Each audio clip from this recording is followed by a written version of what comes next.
암호화폐 이슈들을 정리하고 분석해보는 시간이죠. 암호 푸는 남자 한국경제신문 박진우 기자 나오셨습니다. 어서 오세요. 예, 안녕하세요. 예, 반갑습니다. 먼저 이번 주 가상화폐 시황부터 좀 정리를 해주세요. 네, 비트코인은 24일 오전 9시 기준 23,860달러로 일주일 전에 비해 1.7% 내렸고요. 이더리움도 일주일간 1.8% 하락하면서 횡보를 이어가고 있습니다. 비트코인과 이더리움뿐만 아니라 다른 알트코인들도 대체로 횡보를 이어가고 있고요. 이렇게 암호화폐 시장이 정체된 이유는 24일, 그러니까 어제 그 개인 소비 지출 상승률이 예상치를 웃돌 수 있다는 점을 이렇게 우려하고 있고, 또 다음 주에도 발표되는 미국 통계들이, 그러니까 특히 미국 연방공개시장위원회 FOMC의 유사하게 공개가 될 예정인데, 거기서 이제 미국 중앙은행 페드의 그 금리 정책 기조가 거기서 발표될 예정이라, 네.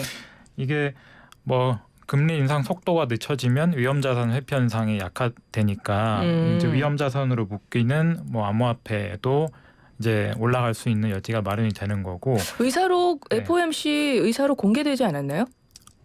다음 주 공개. 아, 그래요? 예.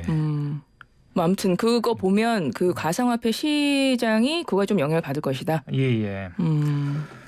그래서 통화 정책이 지금은 암호화폐 시장의 가장 큰 변수라고 볼 수 있기 때문에 당분간은 이렇게 약간 투자자들이 관망세 지켜보는 단계인 것 같습니다. 그러니까 지금 가상화폐 시장도 좀 내림세고, 네. 이게 개인 소비 지출 상승률이 좀 웃돈 수치들이 나오니까 네. 역시 가상화폐도 조금 내림세를 추세를 보이고 있는데, 네. 보니까 그 가상화폐 시장도 일반적인 미국 뉴욕 증시나 이런 거랑 비슷한 수준으로 좀 추세가 움직이는군요. 예, 대체로 미국 증시와 함께 움직이는 경향이 있습니다. 역시 투자니까. 네네. 그런 좀 대체로 투자자의 심리가 좀 비슷하니까 그런가 봐요. 예, 맞습니다. 대체로 기술주랑 같이 움직이는 경향이 좀 크다고 합니다. 그렇군요. 자, 그러면 가상화폐 시장의 한 주간 이슈를 좀 살펴보겠습니다. 미국 증권거래위원회가 가상화폐 테라와 루나를 발행한 테라폼레스 권도형 대표를 증권거래법상 사기 혐의로 기소를 했다 그래요. 이게 어떤 이야기인지부터 좀 설명을 해주실까요? 일단 지난주 금요일에 발표된 내용이었는데요. 미국 증권거래위원회 SEC가 16일 권도영 테라폼랩스 대표와 테라폼랩스를 이제 미국 뉴욕 연방 법원에 증권법상 사기 혐의로 기소했다고 발표를 했습니다. 대체로 이제 월가가 뉴욕에 있다 보니까 이런 증권법 관련 사건은 대체로 SEC가 뉴욕 연방 법원에 이제 기소를 하고요. SEC는 권 대표가 이 암호화폐를 판매하면서 미국 이제 SEC는 이 암호화폐를 이제 크립토 커런시 시큐리티라고 표현을 하더라고요. 크립토 에셋 시큐리티라고 표현을 하더라고요. 암호자산 증권이라고 하는데, 이 시큐리티라는 이 단어가 붙었다는 점에서 약간 시사점이 있다고 보시면 될 것 같고요. 권도영 대표가 이제 이 암호자산 증권을 판매하면서 투자자들로부터 모금한 수십억 달러 중 다수는 등록되지 않은 증권이라고 하면서 투자자들이 최소 400억 달러의 손실을 입었다고 밝혔습니다. 고소장에서 SEC는 권 대표가 지난 2018년 4월부터 테라 루나 폭락 사태가 발생할 때까지 이 암호자산 증권을 판매해서 수십억 달러를 벌어들였고, 그다음에 이 테라랑 루나가 이제 미등록 증권이라는 거거든요. 예. 그러니까 증권을 이렇게 판매할 때마다 SEC에 이 보고를 해야 되고, 그다음에 그 전에 증권신고서 심사를 거치면서 이제 등록을 해야 되는 절차가 있습니다. 네. 그러니까 이 두 가지를 어겼다는 거고, 그다음에 이 테라에 대해서 이걸 예치를 하면 20%가량의 이자를 제공하겠다고 한 것도 일종의 증권으로 볼 수 있는 하나의 근거가 되거든요. 그리고 꼭 20%의 이자를 줄 수 있는 게 보장이 되느냐? 그럼 그것도 아닌데 이 위험성을 미리 투자자들한테 알리지 않았다는 부분도 작용을 한 것 같습니다. 그래서 이제 항상 그 고소장을 읽어 보니까 거기에 뭐 그동안에 권 대표가 남겨왔던 트위터 메시지도 있고 기사도 있고 막 그렇게 쫙 첨부를 했더라고요. 근데 대체로 내용이 이제 이 사건처럼 테라 루나가 이렇게 알고리즘 스테이블 코인이라고 하죠. 이거를 구조적으로 붕괴할 수 있다는 것을 공지를 안 했더라고요. 그러니까 보통 우리가 주식을 살 때는 미리 이게 원금 손실의 가능성이 있습니다라고 공지를 하잖아요. 근데 이제 그런 게 없었어요. 그리고 이 루나 테라의 이제 백서, 그러니까 증권 신고 혹은 투자 설명서라고 할 수 있는 그 이제 백서를 보면 거기도 통계적으로 이게 이런 스테이블 코인의 가치가 유지될 수 있다. 그리고 오를 것이다라고 통계적으로 증명을 해놨을 뿐 이게 이런 투자 위험성이 있다. 이 메커니즘상 이렇게 된 경우엔 붕괴할 수 있다라고 그런 부분은 없었어요. 이제 그런 부분도 단순히 이제 테라 루나의 백서가 있었다고 해서 그런 위험성이 고지됐느냐 그 부분도 실질적으로는 그렇지 않았다라고 판단할 수 있는 부분인 것 같습니다. 그리고 기소장에서 또 새로운 사실관계가 하나 드러났는데요. 예. 그동안에 이제 권 대표는 자기가 비트코인을 빼돌린 돈이 없다라고 얘기를 해왔는데 실제로는 비트코인 1만 개를 자신만의 콜드 월렛, 그러니까 인터넷과 연결되지 않아서 제3자가 이 권 대표가 가진 지갑이 있고 여기에 얼마나 들어있다라는 걸 확인할 수 없는 지갑을 콜드 월렛이라고 하거든요.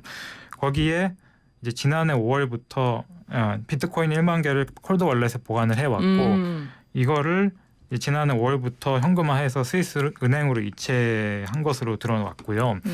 이 금액이 이제 비트코인 시세로 그 전환을 하면 약 3,200억 원 규모라고 합니다.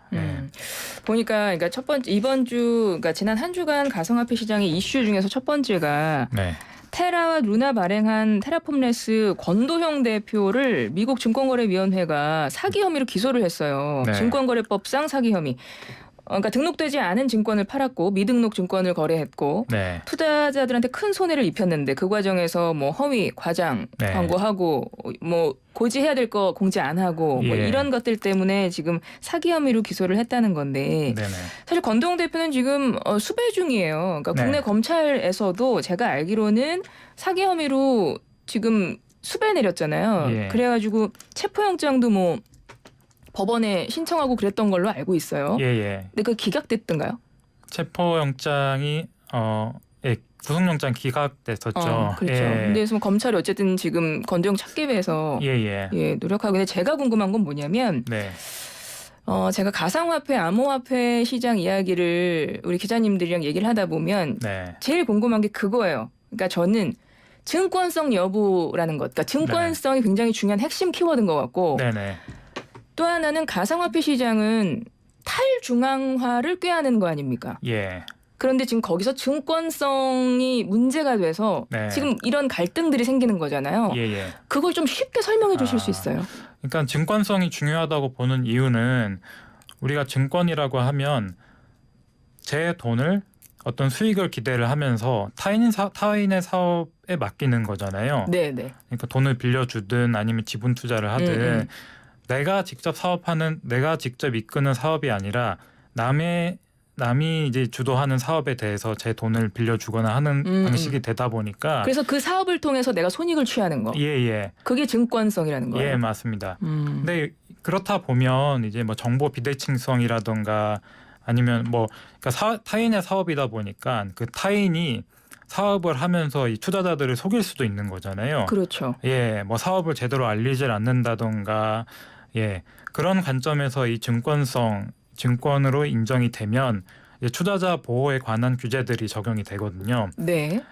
그래서 자본시장법상 증권으로 해석이 되면 이 암호화폐들에선 확실히 강력한 규제가 적용이 되는 구조고요.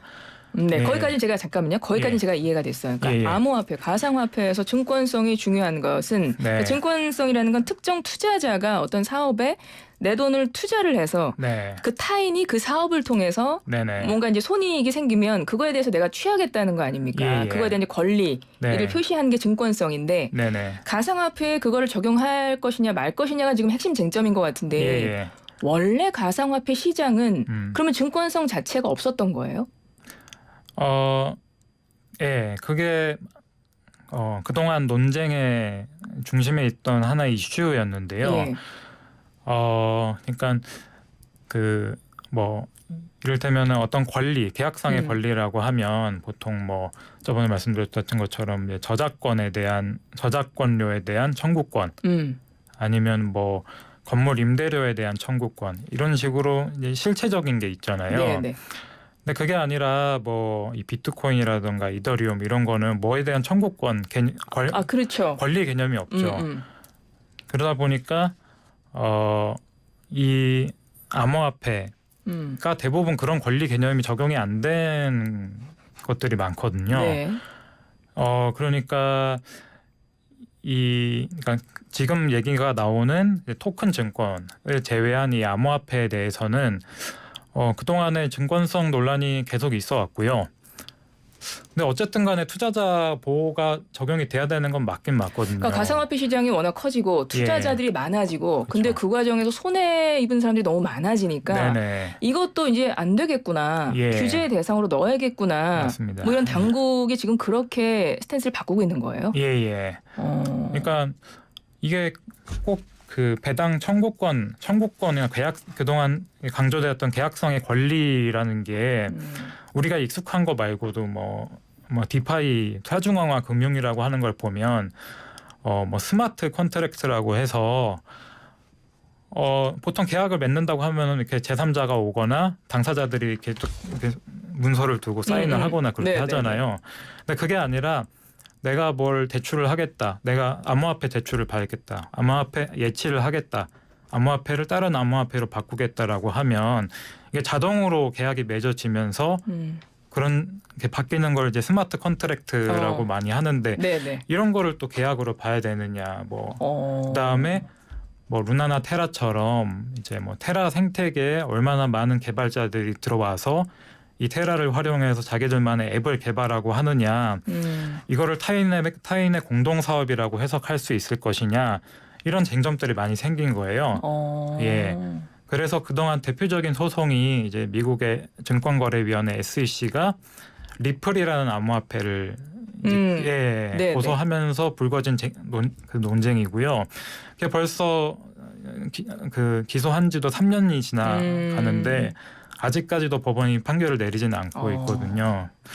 그러니까 이 리플에 이어서 이번에 테라 루나가 또 고소가 되면서 갈수록 이제 전선이 넓어지는 그렇군요. 거라고 볼 수 있을 것 같습니다. 그러니까 지금 기자님 말씀 듣고 제가 이해하는 흐름은 뭐냐면 기본적으로 가상화폐라는 것이 탈중앙화를 꾀하면서 시작한 거잖아요. 근데 그 중앙화라는 게 원래 중앙기관에서 좀 통제를 한다는 게 중앙화로 본다면 거기서 벗어나겠다 하는 게 탈중앙화고 그거를 꾀해서 시작한 것이 이제 가상화폐 시장인 건데 워낙 시장이 커지고 투자자들이 많아지고 전 세계적으로 이제 막 피해 입은 사람도 너무 많아지고 이러다 보니까 이제 조금씩 이게 당국에서는 이게 규제 대상으로 보고 있는 것이고 지금 그 과정 중에 있는 거죠. 예, 맞습니다. 그래서 지금 막 소송도 양측간에 하는 거고 지금 이런 상황 속에서 지금 저희가 이런 이슈들을 다루고 있는 거죠. 사실 그 탈중앙화 말씀을 하셔가지고 좀 더 보태서 말씀드리면 이게 보통 토큰 증권은 이제 발행인이 딱 정해져 있잖아요. 타인의 사업을 주도하는 타인이 딱 누군지 딱 공개가 돼 있고. 근데 탈중앙하다 보니까 정작 발행인은 실제로 발행을 해놓고선 이게 알아서 굴러가는 거다. 이게 그렇게 이제 스스로를 익명화하면서 그런 이제 탈중앙화를 일종의 수사적으로 본인들을 감추기 위한 수단으로 쓰는 경우들이 있어서. 이 경우도 이게 어떻게 보면은 실체적으로는 증권인데 증권이 아닌 것처럼 하는 경우들이 있다 보니까 아무래도 감독 기관들이 되게 예의주시를 하는 부분인 것 같아요. 그렇죠. 아직 쟁점으로 남아 있는 그렇군요. 부분이고요. 예. 특히 가상화폐 테라 루나 발행한 이 테라폼에서 권도영 대표의 그 당시 그 폭락 사태 있잖아요. 네. 그게 엄청나게 큰 영향을 미쳤죠. 이 예. 가상화폐 시장의 이 규제화가 되고 있는 것에 대해서. 네, 맞습니다. 예, 네. 맞습니다. 예. 지금 이 권도영 대표 이야기를 했는데 일단은 미국 증권거래위원회에서는 사기 혐의로 기소를 했고요. 네. 그러면 지금 국내 당국도 좀 영향을 미치겠군요. 예, 국내 당국도 이제 많이 고심 중인 것 같은데요. 왜냐하면 아까 말씀드린 것처럼 이제 토큰 증권은 이제 증권성 판단 가이드라인이라고 해서 조각 투자 가이드라인이라고 해서 작년에 10월쯤에 한번 발표를 했었거든요. 네, 네. 그리고 이번에 또 ST 가이드라인도 발표를 하면서 확실하게 이렇게 그 가르마를 탔는데요. 근데 아까 말씀드린 것처럼 이제 이 일반적인 암호화폐에 대해서도 이제 어느 정도 법적 판단이 들어가기 시작한 거죠. 네. 그러니까 사실 금융당국 입장에서는 건드리고 싶진 않았던, 예, 워낙에 복잡하고 저도 그러니까요. 이해도 쉽지 않은데 사실, 예. 그리고 당국분들이 투자를 그러니까 코인에 투자를 안 하시거든요. 그러니까 가상화폐 네. 실제 투자를 해보고 본인이 그렇죠. 그 돌아가는 시스템을 잘 이해를 한다면 네. 아마 이게 뭐 검찰 쪽이나 뭐 수사 당국이나 훨씬 더 이해도가 빠를 텐데 맞습니다. 예. 좀 그런 부분에서 좀 네. 어려운 부분이 있겠군요. 그리고 막 이렇게 만나 뵈면 네. 이런 거는 그 대부분 이제 검찰이나 그 당국에 계신 이걸 규제를 하시려는 분들도 문돌이들이 많거든요. 문과. 근데 이거 어렵죠. 예, 어렵습니다. 이거 이거는 이과인분들도 어려울 것 같은데요. 이과생들을 데려와서 어려워요. 예, 이걸 규제를 만들어야 공대생도 된다. 어려울 것 같은데. 그런 예. 말씀들을 하시더라고요. 어렵습니다. 예. 그래서 이거 제가 찾아보면 예. 이제 관련한 전문 법률단들 이제 도움을 받는다고 하더라고요. 그래서 예. 관련해서 전문적으로 법률 조언을 해주는 분들이 이제 생기는 것 같더라고요. 예, 맞습니다. 그래서 앞으로 가상화폐 이 시장이 이제 상당히 커져서 이제 투자자들한테 조금 더 이제 좀 많은 부분들을 좀 살펴보시면서 네. 좀 알아둬야 될 필요도 있을 것 같고 예. 그렇습니다. 사실 오늘 암호 푸는 남자 한 주간 이슈를 다 정리할 거라 여러 개의 이슈들을 준비를 했는데 네. 일단 여기서 증권성이라든가 뭐 이 가상화폐에 대해서 근본적인 이해가 안 되면 네네. 좀 그럴 것 같아서 제가 오늘 증권성 얘기밖에 안 했네요. 예. 다음 시간에 조금 더 다른 이슈들을 짚어보도록 하죠. 예. 오늘 고맙습니다. 예, 감사합니다. 예. 지금까지 한국경제신문 박진우 기자와 함께했습니다.